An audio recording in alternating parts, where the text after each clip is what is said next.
বড়বাজার হইতে রাজপথে দক্ষিণেশ্বর অভিমুখে। এই অধ্যায়ে দ্বাদশ পরিচ্ছেদের চতুর্থ অংশ।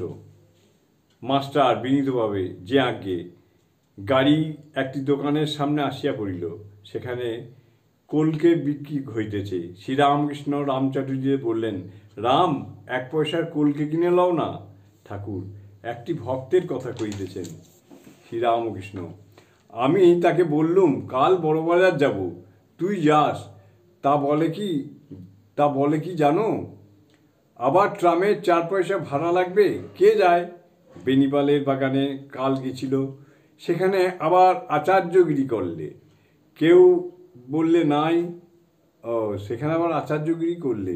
কেউ বলে নাই, আপনি গাই যেন লোকে জানুক আমি ব্রহ্মজ্ঞানীদের একজন, মাস্টারের প্রতি। হাঁ গা, এ কি বলো দেখি? বলে 1 আনা আবার খরচ লাগবে। মারোয়ারি ভক্তদের অন্নকূটের কথা আবার পড়িল শ্রীরামকৃষ্ণ ভক্তদের প্রতি। এ যা দেখলে বৃন্দাবনেও তাই। রাখালরা বৃন্দাবনে এইসব দেখছে, তবে সেখানে অন্নকূট আরও উঁচু, লোকজনও অনেক, গোবর্ধন পর্বত আছে, এইসব প্রভেদ।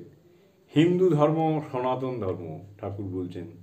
কিন্তু খোট্টাদের কি ভক্তি দেখেছ? যথার্থই হিন্দু ভাব এই সনাতন ধর্ম। ঠাকুরকে নিয়ে যাবার সময় কত আনন্দ দেখলে। আনন্দ এই ভেবে যে ভগবানের সিংহাসন আমরা বয়ে নিয়ে যাচ্ছি। হিন্দু ধর্মই সনাতন ধর্ম। ইদানিং যে সকল ধর্ম দেখছ, এসব তাঁর ইচ্ছাতে হবে, যাবে, থাকবে না। তাই আমি বলি, ইদানিং যে সকল ভক্ত, তাদেরও চরণেভ্যো নম। হিন্দু ধর্ম বারবার আছে আর বারবার থাকবে। মাস্টার গাড়ি প্রত্যাবর্তন করিবেন। ঠাকুরের চরণ বন্দনা করিয়া শোভাবাজারের কাছে নামিলেন।